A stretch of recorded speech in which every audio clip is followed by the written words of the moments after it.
दो लंगोटिया यार जिन्होंने बचपन से लेकर जवानी तक एक दूसरे का साथ कभी नहीं छोड़ा। एक का नाम करीम होता है और दूसरे का नाम रहमान होता है। करीम बचपन से ही पढ़ने लिखने और खेल कूद में बहुत आगे रहता था। वो बहुत ज़्यादा समझदार भी था। और दूसरी तरफ रहमान बहुत ही कामचोर और निठल्ला रहता था। उसके घर वाले हमेशा उसको ताना मारते थे कि देख करीम को कितनी मेहनत से पढ़ता है और हर काम वो कितनी लगन और समझदारी से करता है। लेकिन रहमान के कान में जूं तक नहीं रेंगता था।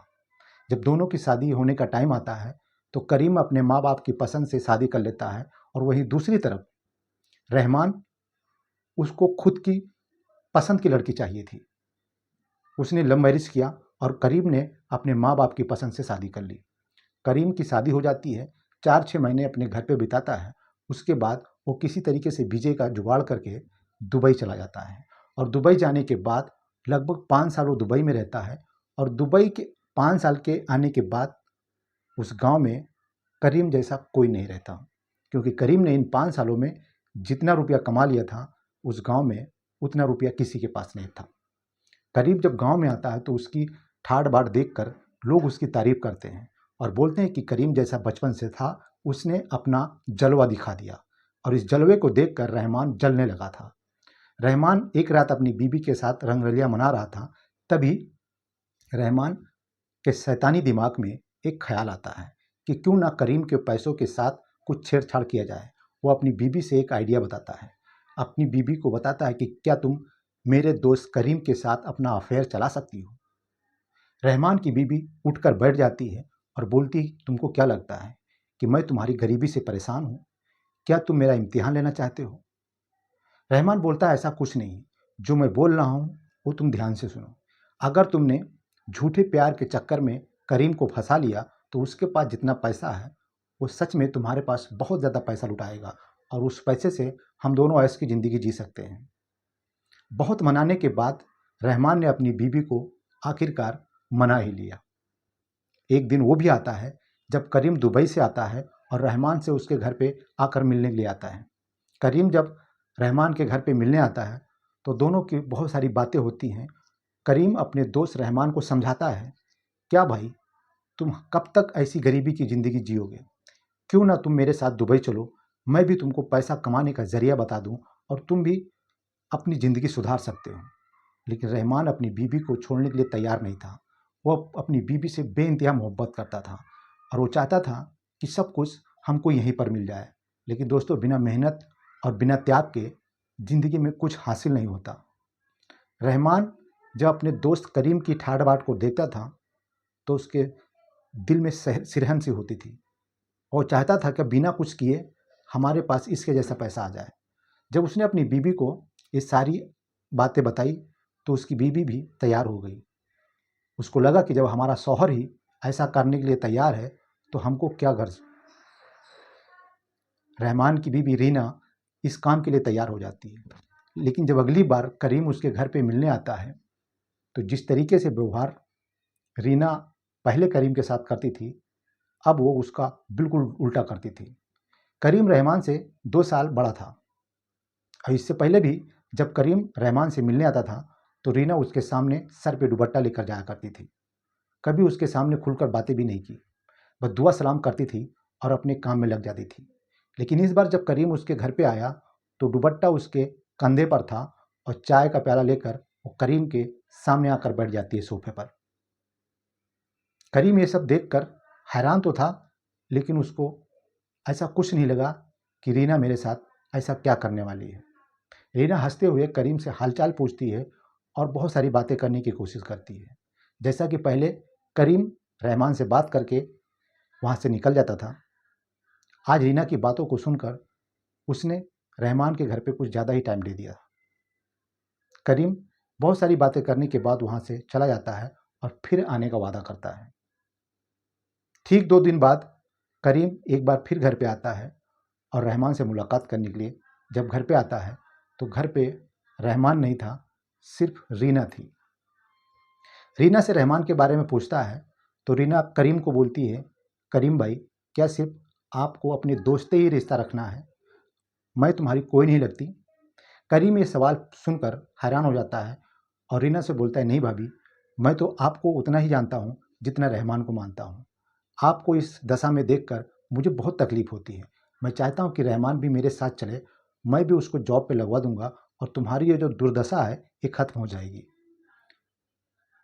रीना बोलती है कि मैं रहमान को बाहर नहीं भेज सकती, उनका दिल नहीं लगता है, वो 2 दिन भी मुझसे बिना मिले रह नहीं सकते। ये सब बातें वो अपने सामने करीम से कर रही थी।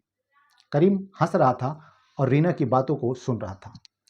बातें धीरे धीरे बढ़ने लगती हैं और एक दिन रीना करीम को अपना नंबर देती है और बोलती है, करीम भाई, जब आपको आना रहे तब आप आ जाइए, रहमान रहे या ना रहे मैं तो हूँ। करीम जब रीना की ये सारी बातें सुनता है तो उसके दिमाग में भी घंटी बजने लगती है। उसके दिमाग में ख्याल आता है कि खूबसूरत महिला हमको इस तरह से बात कर रही है और अकेले में बुलाने की बात कर रही है, आखिर माजरा क्या है। उसके समझ में कुछ नहीं आता। वो सीधे मन का आदमी था और वो रीना का नंबर ले लेता है और धीरे धीरे रीना और करीम की बातें होने लगती हैं। क्योंकि सब कुछ रीना सोच समझ कर रही थी, वो करीम को अपने हुस्न के जाल में फंसाना चाहती थी। करीम रीना को अभी तक कोई बच्चा नहीं हुआ था और दूसरी तरफ करीम की बीवी को 2 बच्चे थे।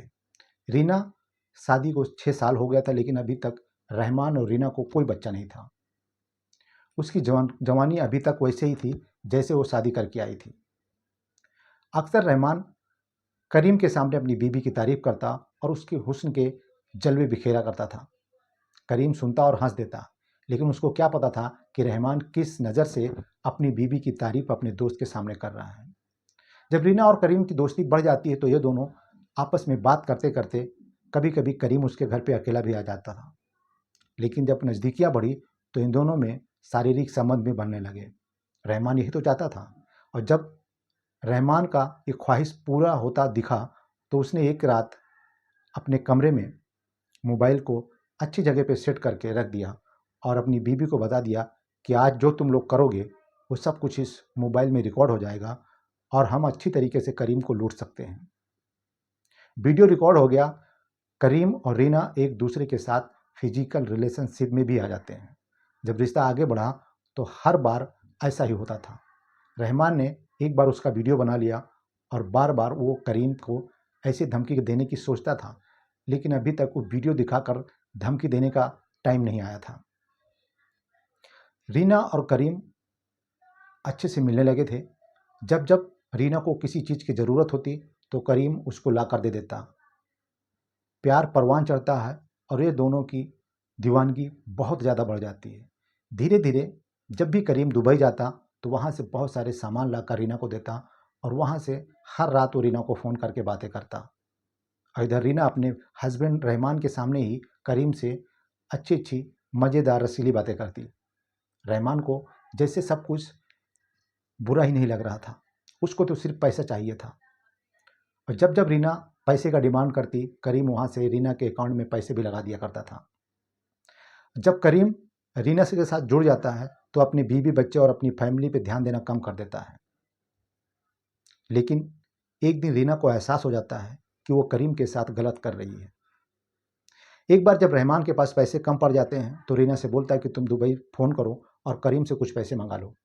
रीना बोलती है कि मैं अब उससे पैसे नहीं मंगाऊंगी क्योंकि मुझे बुरा लगता है, वो बहुत सीधा आदमी है, मुझे उसके साथ ऐसा करते हुए अब घिन आने लगी है। मैं उसके साथ अब गलत नहीं कर सकती, मैं पैसा नहीं मंगा सकती हूँ। इधर रहमान को गुस्सा आने लगता है और अपनी बीवी को पीटने लगता है। बोलता है, ऐसा तो नहीं कि तुम उसको सच्चा प्यार करने लगी हो। रीना बोलती है, सच्चे प्यार की तो ज़रूरत ही नहीं, क्योंकि वो एक सच्चा इंसान है, उसके साथ जो भी जुड़ेगा वो उसका हो जाएगा। जब ये बात रीना अपने हस्बैंड रहमान से बोलती है तो रहमान को और गुस्सा आता है और वो कुछ दिन रीना को बहुत मार मारता है। इस लड़ाई झगड़े में रीना अपने घर चली जाती है, अपनी माँ के पास चली जाती है और अपनी माँ को पूरी कहानी सुनाती है। रीना की कहानी जब उसकी माँ सुनती है तो वो भी हैरान होती है कि एक पति अपने कुछ पैसों के लिए अपने दोस्त के साथ अपनी बीवी को सोने पर मजबूर क्यों करता है। क्या उसके पास हाथ पाँव नहीं है? क्या वो कुछ काम धंधा नहीं कर सकता? रहमान की सास अपनी बेटी को अपने पास रख लेती है और रहमान से फ़ोन करके बोलती है कि तुम अब मेरी बेटी के पास मत आना, मैं अपनी बेटी को तुम्हारे साथ नहीं भेज सकती, मैं अपनी बेटी के साथ ऐसा कोई गंदा काम नहीं करवा सकती। अब वो माँ बेटी दोनों एक साथ मिलकर बात करती हैं और रहमान को छोड़ने का इरादा कर लेती हैं। जब रीना अपनी माँ से बोलती कि मैं रहमान के साथ नहीं रहूँगी, अगर मैं जाऊँगी तो करीम के साथ जाऊँगी, तो रीना की माँ बोलती है क्या करीम तुमको अपनाएगा?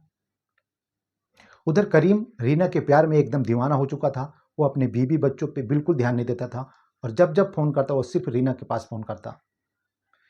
करीम की दीवानगी देखकर रीना ने फैसला कर लिया कि मैं अब शादी करूंगी तो उसके साथ करूंगी और रहमान के साथ बिल्कुल नहीं रहूंगी। वो रहमान को तलाक देने का उसको एक लेटर भेज देती है। रहमान जब इस लेटर को देखता है तो एकदम पागल हो जाता है। 4-5 दिन के बाद कुछ ऐसा होता है दोस्तों जिसका इस कहानी में कल्पना ही नहीं की गई थी। एक दिन रीना अपनी माँ के घर पे थी और किसी कोरियर बॉय का फोन आता है उसको।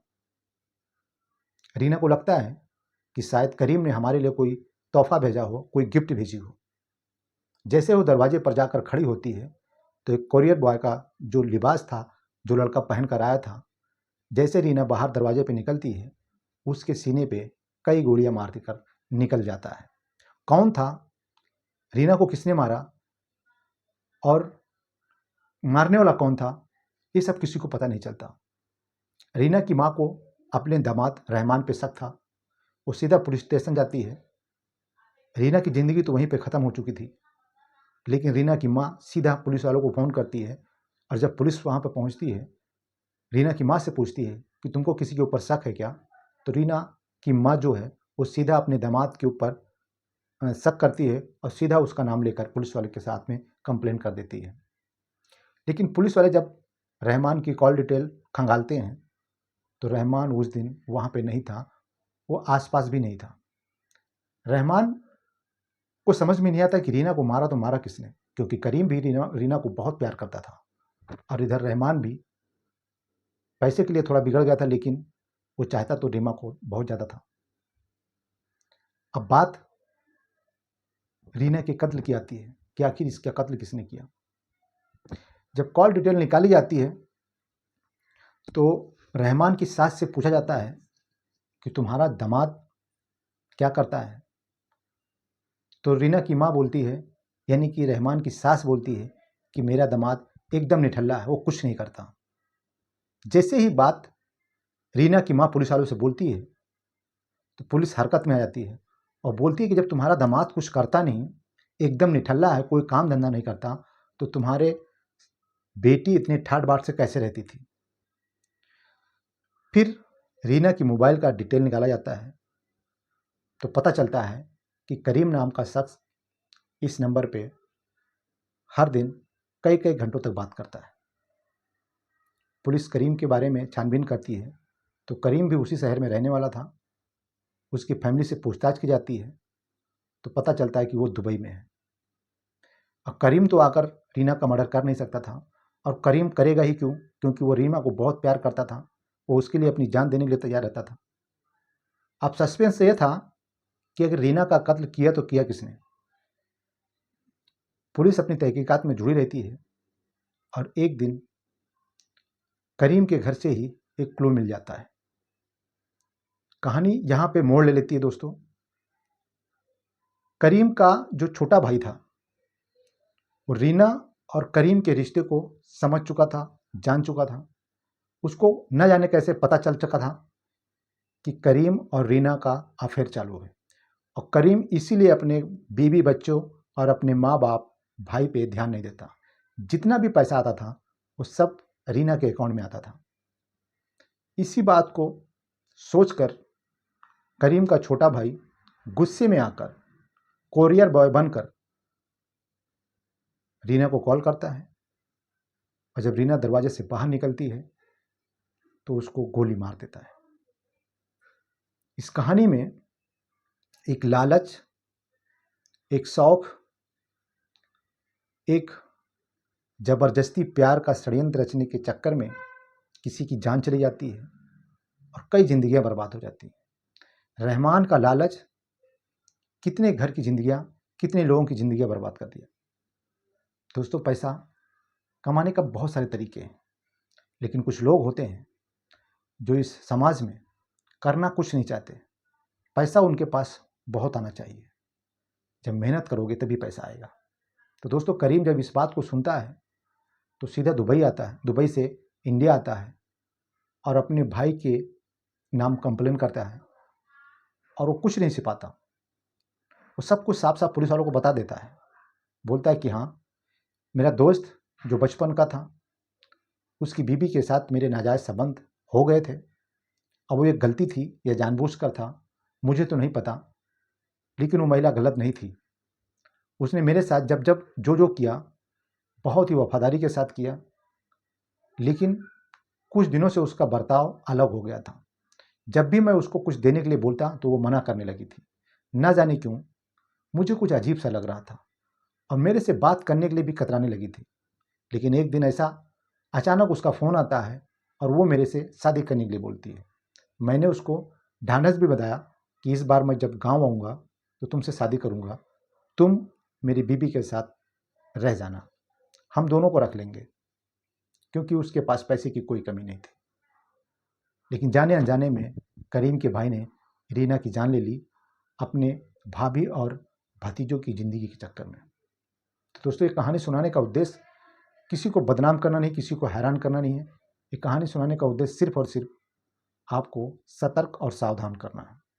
रहमान जैसे लोग हमारे समाज में बहुत हैं जो बिना किए सब कुछ पाना चाहते हैं।